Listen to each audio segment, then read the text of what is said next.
Hey everybody, before we begin today's video, time for a speaking out update as far as All Elite Wrestling is concerned.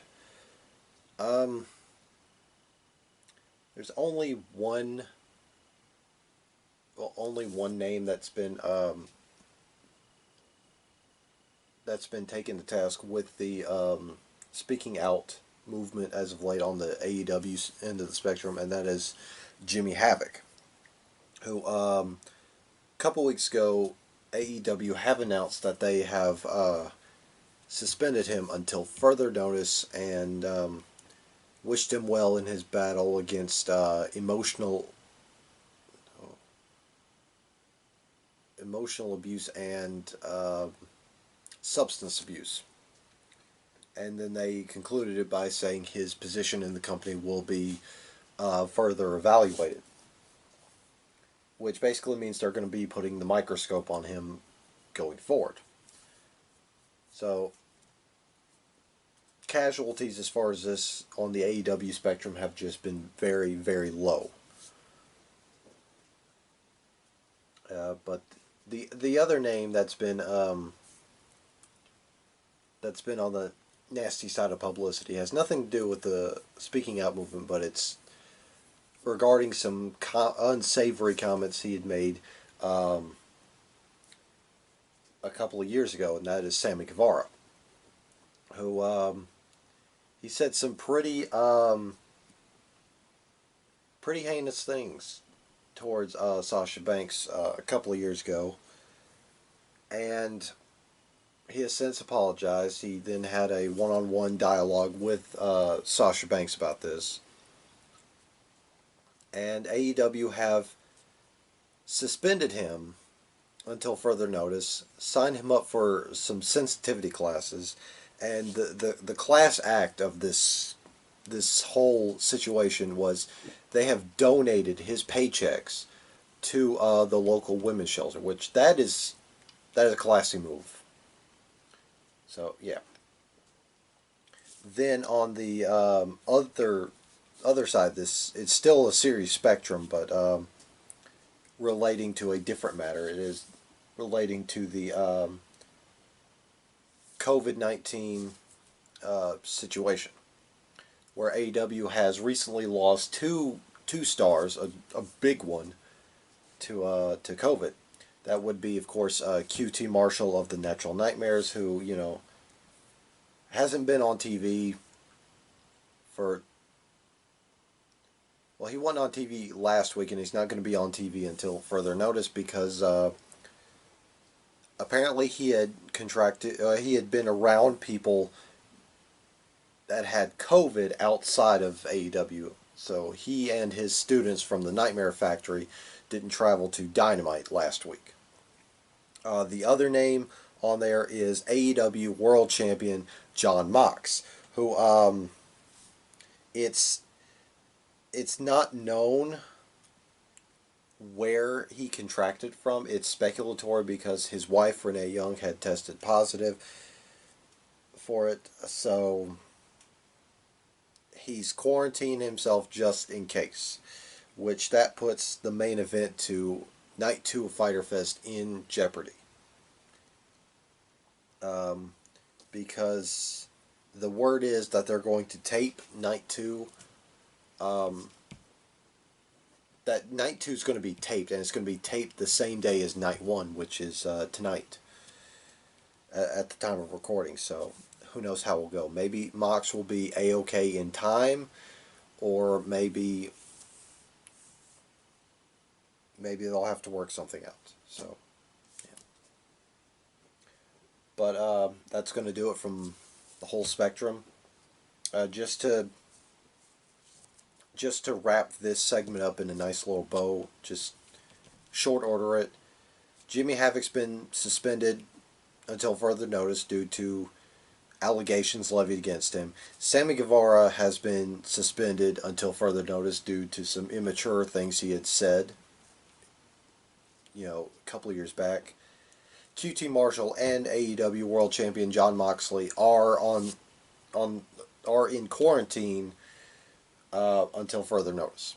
So, that being said, on to today's episode.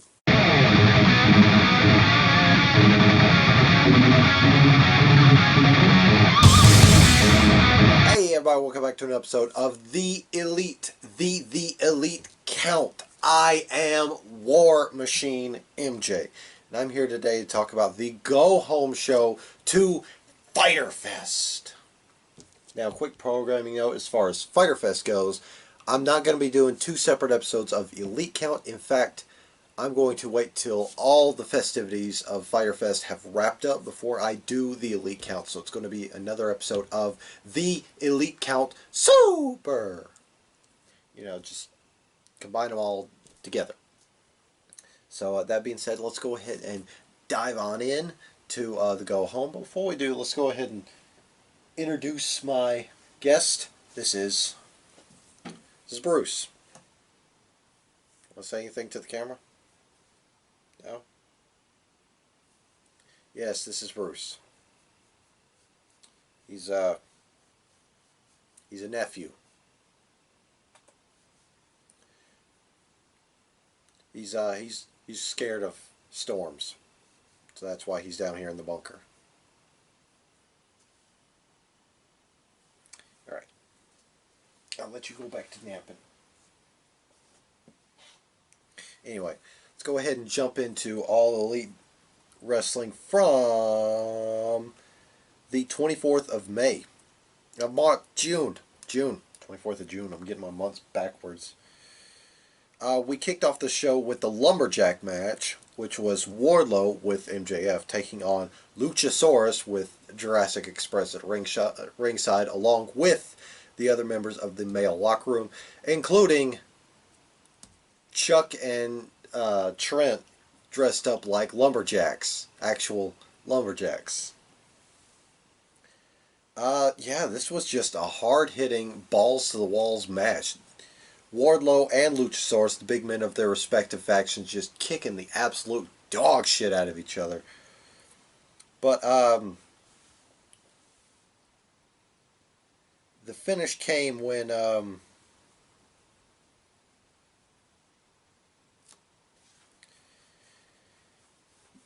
finish came when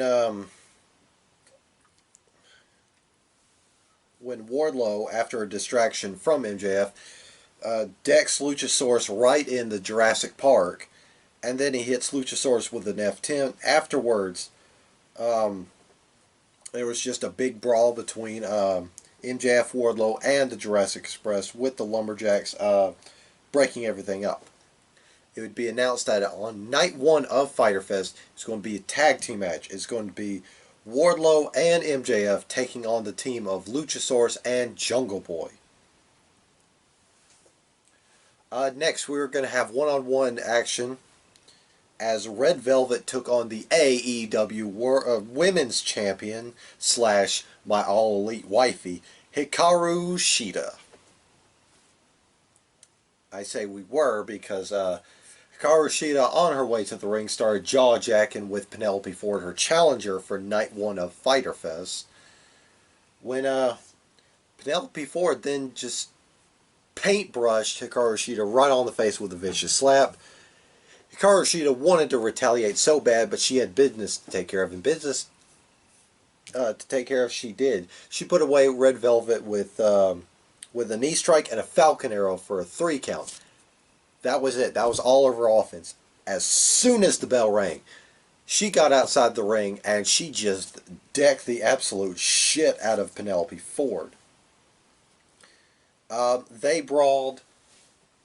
Hikaru Shida even got a good lick in on Kip Sabian, who was missing a frame from his glasses afterwards, and Miss Shida even threw a rogue shot that just paintbrushed Ricky Starks right in the face, and he took it like a champ. Next, we had highlights of the press conference between Jake Hager and Cody for the TNT Championship. Of course, Jake Hager was late to the festivities, and Cody and Arn Anderson answered a couple of questions in roundabout fashion. And then Hager and his wife finally show up. Just no questions, no answers from them. They did a little bit of posing, kind of like UFC type thing, where they pose in front of the camera. Of course, things got a little bit chippy because Hager, while they were posing, just kind of stuck his fist in Cody's face. Then Cody batted it away, and they started coming to blows until Cody just kind of like, it's cool, it's cool, it's cool. And while Cody was backing everybody off, Hager's wife picked up one of the glasses of water at on the table and just like threw it at Cody, and Cody's just holding everybody back. He's like, "It's cool, it's cool, it's cool, it's cool." So Hager and his wife then, just beat feet. Next, we had a video package going further into the saga of Joey Janela and Sonny Kiss, the Joyzy boys, as they pulled into a gas station where Joey Janela goes in to get some snacks, and Sonny Kiss is harassed by some guys who, basically shakedown for his Lambo. And that led to some fun, some street fighting with Sonny Kiss and Joey Janela doing some really cool double team stuff. And that led to the tag team match. Sonny Kiss and Joey Janela taking on Colt Cabana and Mr. Brody Lee. Of course, this match was to incentivize Colt Cabana joining the Dark Order. As this was a just a nice back and forth match. They beat the tar out of each other. Well, both teams did respectively. Towards the finish, however, Mr. Brody Lee and his associates Reynolds and Silver, 3 and 4 respectively, they basically took several hits for Colt Cabana. Just like shoving him out of the way. Taking the brunt of the offense from Kiss and Janela. Basically just, like I said, taking bullets for Colt Cabana. And then Brody Lee hits a discus lariat on Joey Janela. And then basically just step to the side and let Colt Cabana have the pinfall. Colt Cabana got the big W with some assistance from Mr. Brody Lee, like I said, incentivizing him. And after the match, when Sonny Kiss tried to console Joey Janela, Sonny Kiss got booted to hell by Lance Archer. He's wailing on Sonny Kiss. Turns to face Joey Janela, and Joey Janela throws a steel chair, just catches him flush on the head, and Archer just kind of shakes it off. And then Archer just annihilates Janela until Jake Roberts tells him, enough. He's out cold. Leave him alone. Basically backing him off. Next, we had tag team action as SCU, Frankie Kazarian and Christopher Daniels, the specified tag team men of SCU. Basically, they put the cards on the table, said SCU will function as such. Kazarian and Daniels will be the tag team guys, while Scorpio Sky, he's the solo guy. He even got new music on this week's Dark. Anyway, they took on the team of Cash Wheeler and Dax Harwood, FTR. This was just a fun, amazing match. These two teams kicked the absolute shit out of each other and just gave a really, really good showing between two established teams. The finish came when Cash Wheeler, sorry, that was the wrong name. Cash Wheeler when Cash Wheeler comes in, and he and Dax put away Christopher Daniels with the Mindbreaker, which is the assisted spike pile driver, for the 3 count. Afterwards, basically, FTR put the whole tag team division on notice, saying that they're coming out, that they're going to put all the teams on, out to pasture since they're here. The AEW tag team division has been stepped up to the big leagues. Well, meanwhile, the Butcher and the Blade appear in FTR's truck, and basically, yeah, they mark the territory. And they threw the gauntlet out to FTR. Basically, they pitched 8-man tag team match at Fyter Fest, where it's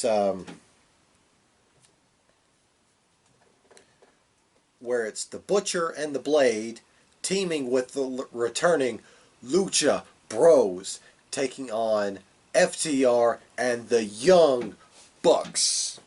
Of course, speaking of the Lucha Brothers, they appeared behind FTR, gave him the business, until the Young Bucks came in and made the save.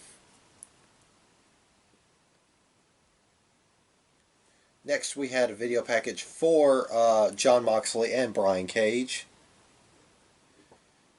Just hyping it up. Then as soon as that gets done playing, Taz comes out to join commentary before the next match. Next match was supposed to be John Cruz taking on Jon Moxley, but Moxley was home with quarantine, so Brian Cage stepped up to take his prey for him, and it was just a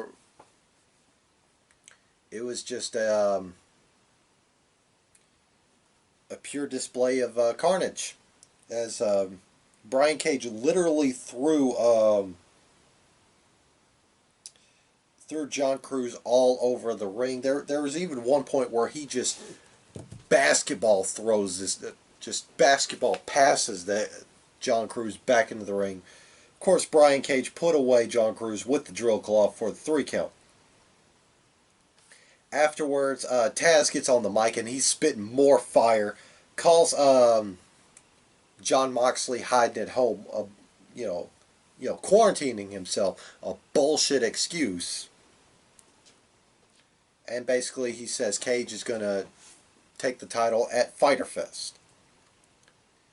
Next, Brody Lee threw down the gauntlet for Fyter Fest. Himself, Colt Cabana, and Stu Grayson of the Dark Order to take on SCU. Of course, Colt Cabana looked a bit hesitant, and then he's just like, alright, let's do this. Of course, throughout the night, Britt Baker was by ringside, handing Tony Schiavone notes, telling him he's at a friendship jail and this, that, and the other. Of course, she's got a plexiglass barricade. Big Swole comes up, starts jaw-jacking with Britt Baker. Britt Baker just kind of no-sells her, be like, "What? I can't hear you." So Big Swole walks away, gets on top of the golf cart with a trash can, and just dumps the whole bin into the glass box. So yeah. Next was supposed to be Sammy Guevara taking on Matt Hardy, but it got changed to Santana taking on Matt Hardy. But it wasn't just any Matt Hardy. It was broken Matt Hardy, yes! And this was a fantastic match. Of course, Matt Hardy can still go. And he got the victory with a roll-up. After the match, Santana and Ortiz attacked Matt Hardy, and they put him away with the street sweeper until Private Party comes and makes a save. And it'd be announced that on night 1 of Fyter Fest, it would be Private Party with Matt Hardy in their corner, taking on Santana and Ortiz. And finally, we had the face-to-face with Orange Cassidy and Chris Jericho hyping up their match for Fyter Fest.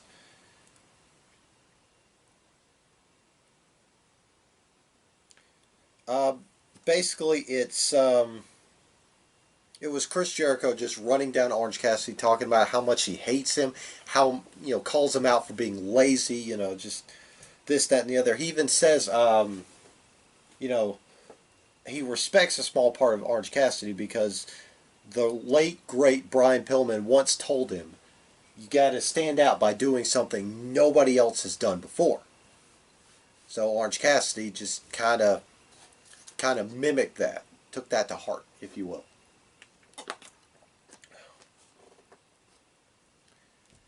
Of course, while Jericho was running his mouth, Orange Cassidy just kind of yoinked the microphone, made it look like he was about to talk, but then he just slowly puts the microphone on the mat and he just starts annihilating Chris Jericho with those vicious, devastating, slow motion ankle kicks. And then he puts his hand in his pocket, trademark Orange Cassidy stuff. Chris Jericho plays into this. He takes the sunglasses off Orange Cassidy's face and just kind of crushes him. And that was the absolute last straw as Orange Cassidy just launched into an attack on Chris Jericho. Of course, they beat the hell out of each other and they start brawling into the crowd. They're beating each other up with guardrails and everything they can get their hands on. And there's even one point where Jericho hits Orange Cassidy with the camera crane. And at that point, OC just starts bleeding profusely out of his ear. And they get up to the standing room only of the barricade, and Jericho's about to put Cassidy away with a running power slam through a table off an equipment box, until Cassidy escapes out the back door, stuns Chris Jericho, walks halfway up the section, runs down, gives a big old Superman punch that just shotguns Chris Jericho through a table, and Orange Cassidy stands tall. Can't wait for their match at Fyter Fest. It's going to be amazing.